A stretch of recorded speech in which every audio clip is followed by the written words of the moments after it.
Hey, Kevin here, top 100 financial advisor, two-time author, one-time bestseller, and we are here to talk about the stock market. I want to give you the best places you should be putting your money right now based on where you are as an investor. So we're actually going to kind of build a funnel, if you will. We'll start at the top where everybody should be putting their money and then kind of work our way down to where only some of us should be putting our money based on how we feel about risk and how we react to the stock market. So it is a funnel, if you will. You're gonna have to endure my terrible handwriting. I'm sorry, kind of. But go ahead and hit that share button right now. Again, my goal right now, let's get 10. Let's just get 10 shares. It's free for you. And it helps us grow the channel and these videos. And it's extremely helpful and makes me happy, but it's extremely helpful because we get to educate more people. All right, so I'm going to share the screen. Give me one quick second and we'll go ahead and get started. And you'll hear me explaining things in the background of how this works. Now, the first place that I think every investor should be is right here. Index funds. That's where you want to be. That is everybody. And I'll just put everybody should have some of their money in index funds. If you, this is like the base bottom level, like if this is the brakes in a car. If your car don't have brakes, you don't need to be doing this. So I think every investor should have index funds. We have tons and tons of evidence that suggests that index funds are usually better than average investors would be on their own. They're usually better than what professional investors can do. The people who run these hedge funds, these mutual funds, we know that. We know they're inexpensive. We know that they're easy to own. And this is why so many 401ks have index funds as their base, because we know they are reliable. We know that you're going to get on average anywhere between 6 to 9% a year on average. We also know that index funds own the entire market. So this is something like, we'll say the one that always comes to mind for me is VTI. You've got ITOT. You've got SPY.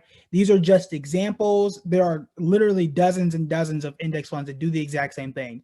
But these particular funds, it doesn't make sense for you to have more than one, but these particular funds own pretty much the entire stock market. So this one, SPY, owns just the S&P 500, which is the 500 largest companies. So you don't have to sit here and guess what's going to be the next Tesla, what's going to be the next Apple or Google or whatever big company is out there. You pretty much got them all. If you do nothing else, you're good. This is a very passive, I'm putting my money up, set it and forget it strategy. You are totally fine if you do this. Warren Buffett, one of the rich people in the world, he says, look, the vast majority of y'all regular new investors, you need to be putting your money in index funds. And he's actually right. All right, so that's number one. That's everybody. The majority of my money is in index funds, because if I ever make a mistake, and I'm not perfect, I make mistakes every now and then, guess what? Index fund got my back. So I'm not going to lose the whole house. I know an index fund is going to be super, super solid for me. All right, so from index funds, you can kind of funnel down a bit, and we'll go to sector ETFs. Sector ETFs. All right, an ETF stands for Exchange Traded Fund. They move like a stock in that every day it's going to go up and down every single day. That's what they do.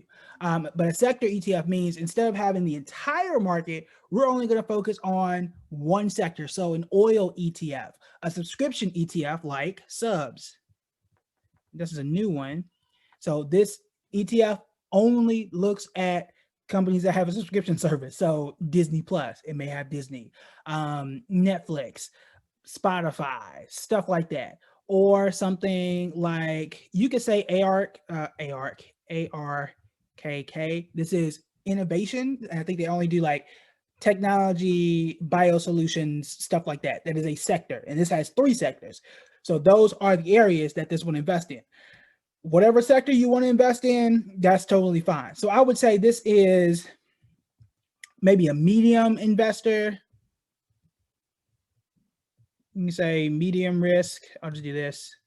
Actually, I'll do mid risk. So this means that instead of, for example, we got semiconductors, we've got a lot of the weed stocks and stuff out there. They may have a weed ETF. I'm not aware of one off the top of my head. But instead of you trying to pick the best one, why don't you just get an ETF and it can give you that exposure to it and have all the ups and downs where you don't have to sit there and hope and pray that this one company is going to do the absolute best for you. So you got your index funds, everybody should have. Sector ETFs is optional. You don't have to have it, but some people like to have it because it kind of gives them a little bit more risk. It can help them to grow their money just a little bit more. And I think we've talked about how that can happen. Again, ARC, and they have a bunch of different funds we're going to get into at some point. I mean, they were blowing out the S&P 500 day in and day out for like 5 years. So you can, depending on what you invest in, you can actually make more money in the sector ETF section.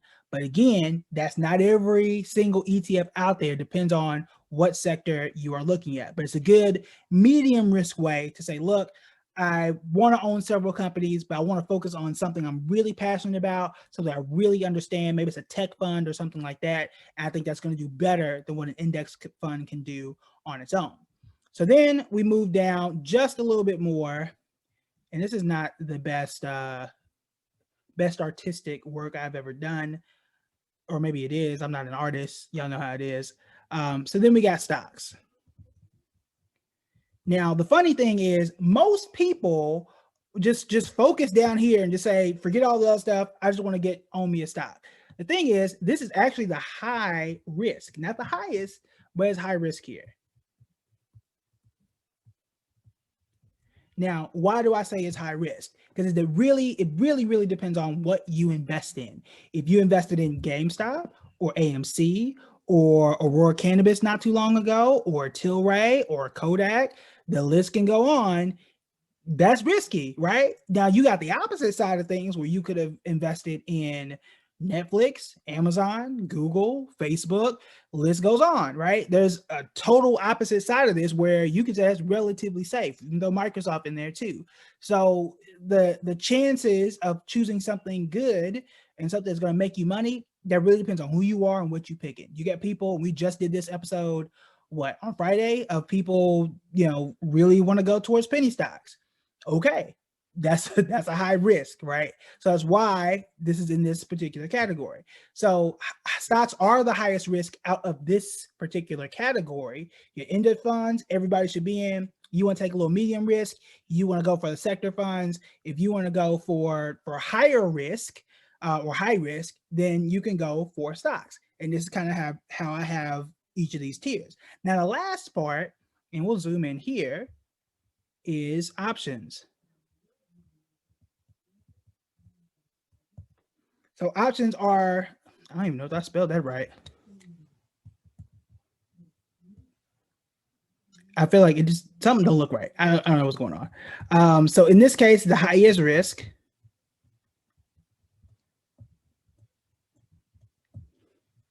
And why is that? Now, as you go down these tiers, you can actually make more and more money. So the higher the risk, the more reward. So you can actually make a whole lot of money in options, but you got to be careful what you're doing. You really need to understand what you're doing, how you're understanding that chart. There's a lot of stuff that goes into options. So you can make a lot of money from options, but it's the highest risk of this particular category. Why do I say that? Because options expire. And if you do not get rid of that option by the expiration date, that option is worth absolutely zero, nothing. A stock usually does not go to zero, and you can lose a lot. Like even GameStop, which I think was actually up today, it went from 400 to 40, but you still got 40, right? You can hold it for as long as you want, and sometimes it just takes off and you're always good, or you would have been fine. But other times it falls, and depending on when you got in, you can just hold and maybe it'll come back one day. That's fine. I had a client, I think we talked about this the other day. I had a client email me and say, hey, look, I bought GameStop 15 years ago at $65 a share. Now it's at 300. I'm selling now.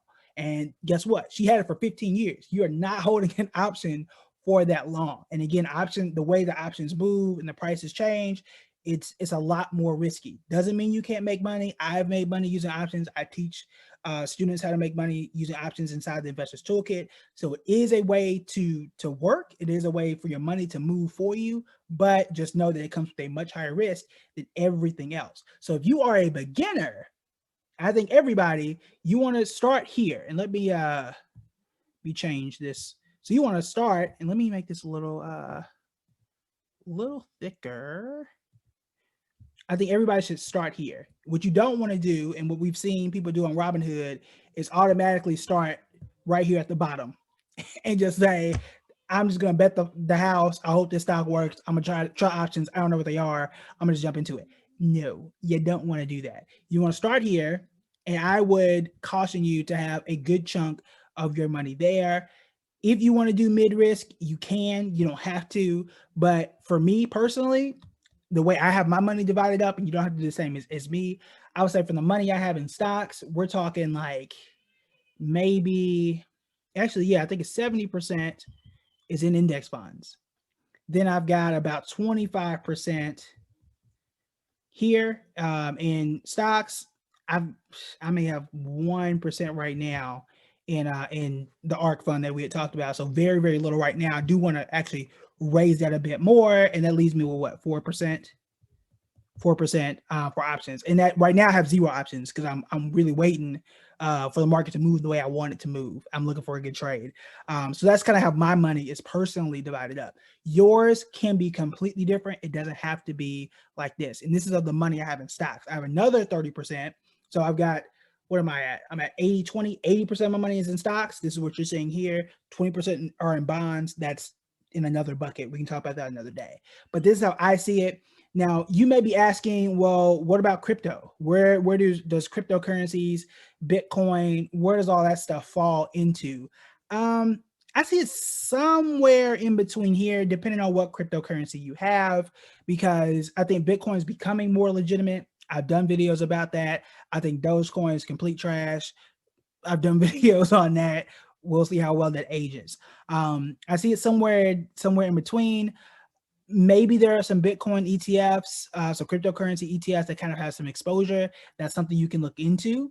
I think we had talked about it. We may have talked about it, we may not have. Perhaps it was just a thought in my head, where it was companies like PayPal, Square, JP Morgan, because they are a Tesla, one of those that owns Bitcoin and is trafficking in that cryptocurrency space. You can own a stock that has it and kind of benefit from the rise of Bitcoin there. So right now, I put it somewhere between stocks and options. Really, it depends, and we'll see how it goes. It's still a relatively new field, but every investor, I think you're going to fall somewhere in this bucket. Really depends on where you want to be. There is no right or wrong answer. I will say though that the majority of people, I think everybody, period, how much you have, which one of those funds you have, that's totally up to you. I think the majority of people should have index funds in some capacity. If you got a 401k, I can almost guarantee you're going to have some index funds, which is good. Okay, that's good. If you don't do nothing else, you're fine there. And then if you want to venture out, you don't have to. If you want to venture out and make a little bit more, if you choose the right ETFs, if you choose the right stocks, you're going to be even better off. Options are, for lack of a better word, very, very optional. I don't think everybody needs to do options. I don't even encourage everyone to do options because, again, it can be very, very tricky. There are some ways to protect yourself. You can check out the Investor Toolkit to learn a little bit more about that, but I do want to throw that out there. So this is kind of how the hierarchy, that level goes. I think investors should be in. Again, index funds, everybody. People who want to take a medium risk, but not too much, you want to go for the sector ETFs. So you're looking at specific sections. Then if you want to take a higher risk, and again, that varies because so many stocks out there, that's where I go for the stocks. And then you really want to be out there, you really want to make some money, and also risk a lot, then you want to look for options. And again, your strategies, how you pick those stocks, how you pick those options, that's really going to depend on who you are and what you choose, right? I have a very specific strategy on how I pick my stocks. I did it in the 2021 yearbook. I do it in my courses, and y'all know from the comments, like, we're usually very, very, very good at that because I have a quality way of choosing it. That ain't for everybody, right? Not everybody does that. So that's why the risk is so very wide and vast, I guess is the word I'm looking for. All right, so let me know what you think in the comments. Do you like it? Do you not like it? Where do you find yourself? Was it helpful? Let me know if it was helpful. I hope so, because I got a lot of comments. I put that same thing on public without the video, and people seem to like it. So let me know if you guys like it. I will talk to y'all tomorrow. Again, make sure you share the button, hit the share button, and I'll talk to you guys later. Bye.